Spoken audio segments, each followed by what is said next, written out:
Welcome to Muddy River News This Week, furnished by Harvey's. I'm Bob Goff. My guest today is Jessica Douglas, Director of Adams County 911. Quincy Adams County 911, I should say, correct? Correct. That's Welcome. correct.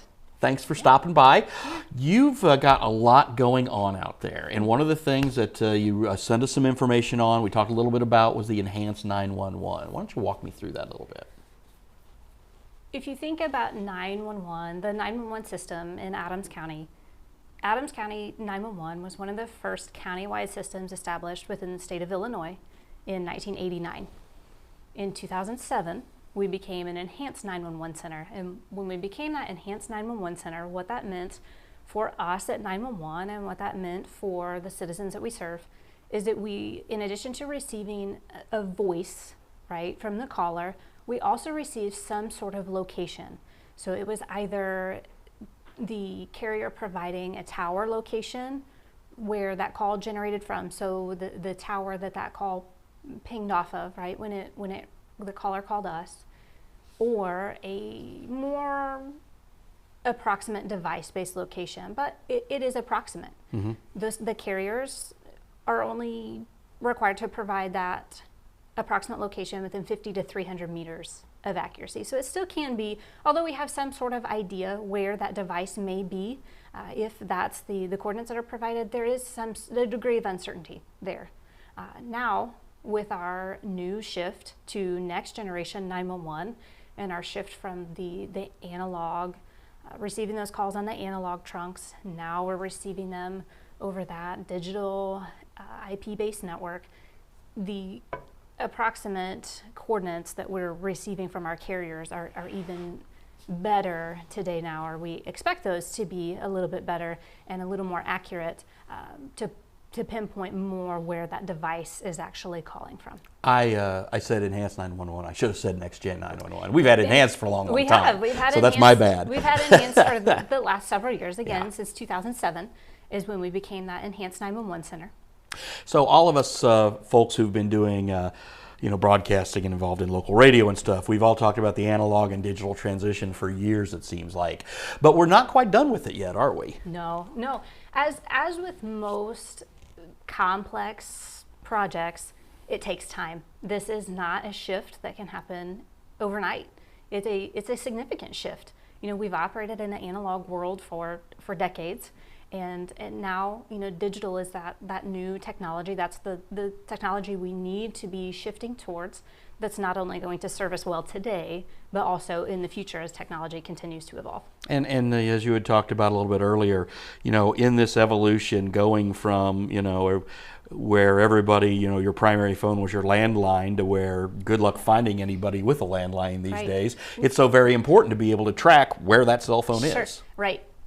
Absolutely. Our landline phones, so our residential landlines, our business landlines, our voice over IP phones, those business and residential landlines, we know 100% of the time where they're calling from. And that location data has not changed. In this shift from analog to digital, we are still receiving that same information today. The voice over IP phones, they do provide that exact location also. They're coming in on a little bit of a different, they're set up a little bit differently than maybe those residential or the businesses that are not the voice over IP or the VoIP phones, but we get a good location for them as well. It's the wireless phones that are of that greatest concern. There's no worse feeling sitting in that seat as a dispatcher and answering that call and be met with a caller who doesn't know where they're at. Maybe they're unfamiliar with the area. Maybe whatever situation they're in has them hysterical and they're having a hard time communicating where they're at, or maybe they've forgotten.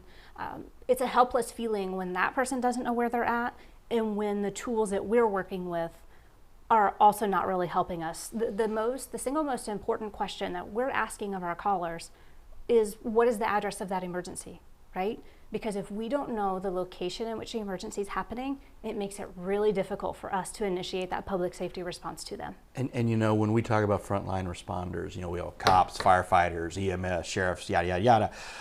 Dispatchers, that's where it all starts.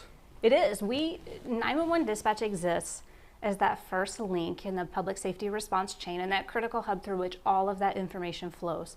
We're that first point of contact with that caller, and we are then initiating that public safety response. That response clock starts from the time that the dispatcher there in that seat answers the 911 call.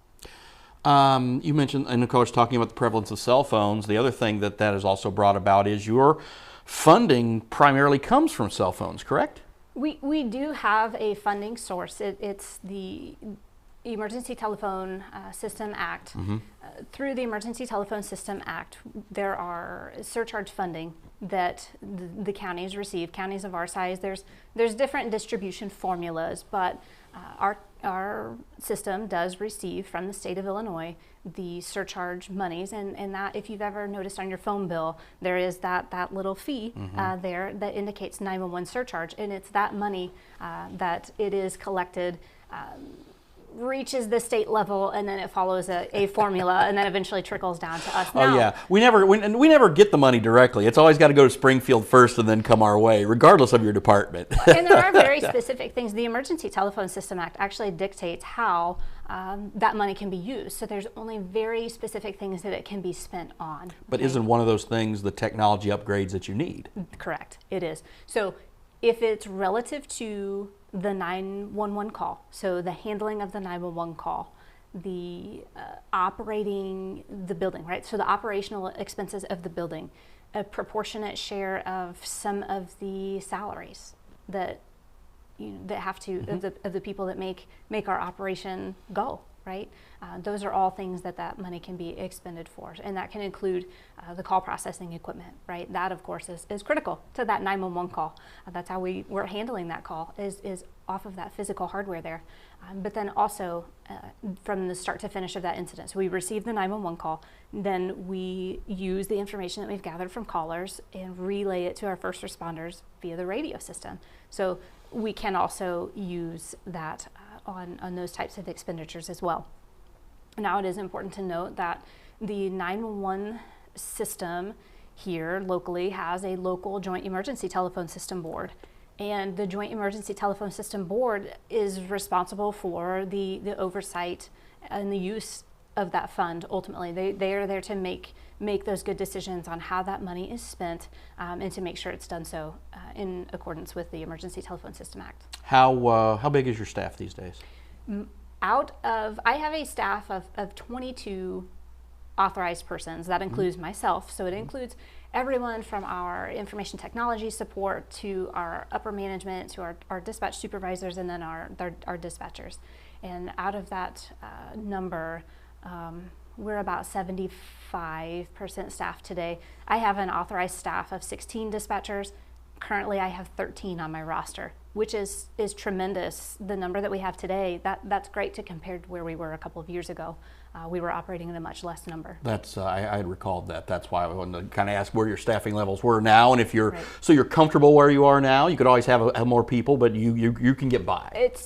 We can get by, but we want to do more than just get by. Sure. And we see things like these technology upgrades. These are so very important. We have to make sure that the tools that we're providing our dispatchers are allowing them to do their job with the most ease and the most efficiency. They have an incredibly difficult job.